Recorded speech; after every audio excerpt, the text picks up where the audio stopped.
আপনাদেরকে বলে শেষ করে কেমন করে তওবা করছে। বিশ্বনবীর একজন সাহাবা হযরত আবু সালামা রাদিয়াল্লাহু তাআলা আনহু, রাসূল কারীম সাল্লাল্লাহু আলাইহি ওয়াসাল্লামের আরেকজন সাহাবার নাম হলো সাআদ রাদিয়াল্লাহু তাআলা আনহু। বিশ্বনবী বললেন, সবাই তোমরা যুদ্ধে চলে যাও। হযরতে আবু সালামা রাদিয়াল্লাহু তাআলা আনহুকে সাআদ রাদিয়াল্লাহু তাআলা আনহু নিজের পরিবার রক্ষা করার জন্য রেখে গেলেন।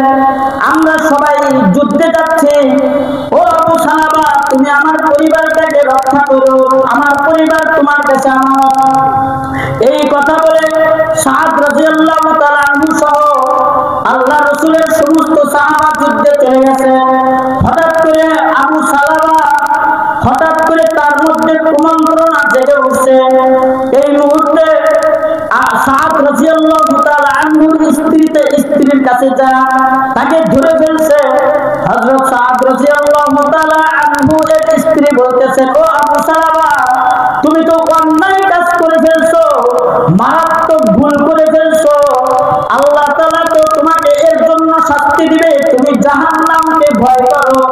এই কথা বলার সাথে সাথে হাত ছেড়ে দিছে। হাত ছেড়ে দেওয়ার পর আল্লাহর কাছে তওবা করা শুরু করছে। অনেকদিন পর যখন সাআদ রাদিয়াল্লাহু তাআলা আনহু যুদ্ধের করে বাড়িতে আসছে, স্ত্রীর কাছে জিজ্ঞাসা করছে আবু সালামা কোথায়? স্ত্রী বলতেছে, আবু সালামা তো তোমার আমানত রক্ষা করতে পারে নাই, সে তো আমার কাছে খারাপ উদ্দেশ্য নিয়ে আসছিল। এই মুহূর্তে এখন বলছে, তাহলে বলো আবু সালামা কোথায় আছে? এখন বলতেছে জানি না আবু সালামা কোথায় আছে। তখন সে আবু সালামাকে খুঁজতে বের হয়েছে। যা দেখে মদিনার বড় একটা পাহাড়ের চূড়ায় উঠে গর্তের মধ্যে লুকিয়ে আল্লাহকে ডাকতে থাকে, আল্লাহ আমি ভুল করছি আমাকে ক্ষমা করো, আল্লাহ আমি ভুল করছি আমাকে ক্ষমা করো। এইভাবে কেঁদে কেঁদে আল্লাহর কাছে ক্ষমা চায়। হযরতে আবু সালামা যখন গুহার মধ্যে সাআদ রাদিয়াল্লাহু তাআলা আনহু জানতে পেরে বুঝতে পারে, সেখান থেকে তাকে নিয়ে আসছে। আসার পরে সর্বপ্রথম বলছে, রাসূলের কাছে আমাকে নিও না, আমার তো লজ্জা লাগতেছে। সর্বপ্রথম আবু বকরের কাছে নিছে। আবু বকর ঘটনা শুনে বলতেছে, আমার দরজা থেকে বের হয়ে যাও। এরপরে ওমরের কাছে গেছে। ওমর ঘটনা শুনে বলতেছে, আমার কাছ থেকে বের হয়ে যাও। এরপর আলীর কাছে গেছে। আলী ঘটনা শুনে বলতেছে, বের হয়ে যাও। এরপরে রাসূলের কাছে গেছে। আল্লাহ রাসূল ঘটনা শুনে বলতেছে, বের হয়ে যাও। সাআদ বলতেছে, ও আবু সালামা তোমাকে আল্লাহ রাসূল আশ্রয় দেয় নাই, আলী আশ্রয় দেয় নাই, ওমর আশ্রয় দেয় নাই, আবু বকর আশ্রয় দেয় নাই, আমি তোমাকে আশ্রয় দিতে পারবো না, তুমি বের হয়ে যাও।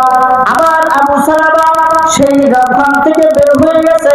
পাহাড়ের চূড়ায় উঠে আবার কান্না শুরু করছে, ও আল্লাহ আমি তো ভুল করছি, আমাকে আবু বকর আশ্রয় দেয় নাই, বের করে দিছে, ওমর আশ্রয় দেয় নাই, বের করে দিছে, কোন সাহাবা আশ্রয় দেয় নাই, বের করে দিছে, শেষ পর্যন্ত তোমার নবীও আমাকে আশ্রয় দেয় নাই, বের করে দিছে। আল্লাহ তুমি আমাকে ক্ষমা করো, আল্লাহ তুমি আমাকে ক্ষমা করো। এইভাবে কান্না করতে হঠাৎ করে রাসূলের কাছে আবু সালামার ব্যাপারে আয়াত নাযিল হইছে। সুবহানাল্লাহ, আয়াত নাযিল হইছে, আল্লাহ তাআলা আবু সালামাকে ক্ষমা করে দিয়েছে। তাহলে কেমন ভাবে তওবা করছে, আমাদের সেইভাবে তওবা করতে হবে।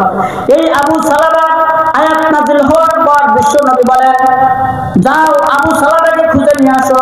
আবু বকর, ওমর, আলী, সালমান ফারসি রাদিয়াল্লাহু আনহু সবাই মিলে খুঁজতে গেছে। যাওয়ার সময় আর কোথাও পায় না।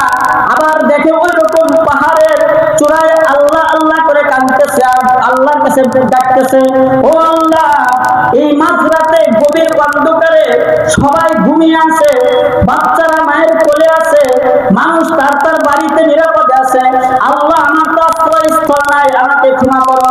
এই আওয়াজ শুনে তারা বুঝতে পারছে এই যে আবু সালামা। সাথে সাথে তাকে দূরে নিয়ে আসছে। যেই মুহূর্তে মদিনায় পৌঁছছে সেই মুহূর্তে ফজরের নামাজের জামাত চলতেছিল। রাসূল কারীম সাল্লাল্লাহু আলাইহি ওয়াসাল্লাম জামাতে দাঁড়িয়ে গেছেন। তারা সাহাবারা আবু সালামাকে নিয়ে পিছনের কাতারে দাঁড়াইছে। আল্লাহ রাসূল তিলাওয়াত করতেছিলেন, আলহাকুমুত তাকাসুর হাত্তা যুরতুমুল মাকাবির মাকাবির এই সূরাটা তেলাওয়াত করতেছিলেন। সাহাবারা বলেন যখন আল-হাকুমুত তাকাসুর শুনছে, এই শব্দটা শোনার সাথে সাথে আবু সালামা এমন ভাবে একটা চিৎকার দিছে, মসজিদের কোনায় কোনায় তার আওয়াজটা পৌঁছে গেছে। যখন হাত্তা যুরতুমুল মাকাবির এই আয়াতটা যখন পড়ছে, আবার একটা চিৎকার দিয়ে জমিনের মধ্যে পড়ে গেছে। আল্লাহ রাসূল নামাজ শেষ করে বলতেছেন, তাড়াতাড়ি আবু সালামার মাথার মধ্যে পানি ঢালো। আবু সালামার মাথার মধ্যে পানি ঢালতে বলার পর সালমান ফারসি বলতেছেন, ইয়া রাসূলুল্লাহ, আবু সালামা ঠান্ডা হয়ে গেছে, এর মাথায় পানি ঢেলে আর কোনো লাভ নাই। বিশ্বনবী তখন চোখ দিয়ে অজস্র পানি পড়তেছিল। আল্লাহর নবী বলেন, ঠিক আছে চলো এই লোকটাকে আমরা দাফন করি। বিশ্বনবী নিজে তাকে দাফন করলেন, নিজে জানাজা পড়াইলেন।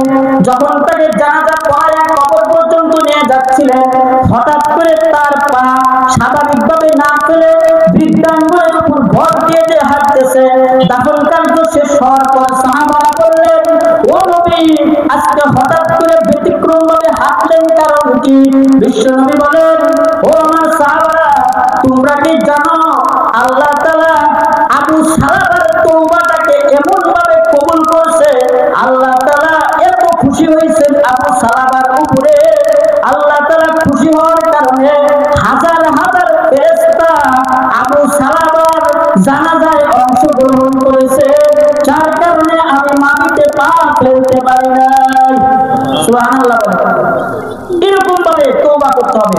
গুনাহ হয়ে গেলে আবু সালামার মতো করে তওবা করতে হবে। আল্লাহ তাআলা আমাদের সবাইকে যে কোনো গুনাহ হয়ে গেলে সাহাবাদের মতো করে তওবা করার তৌফিক দান করুন। সকলে মিলে আমিন।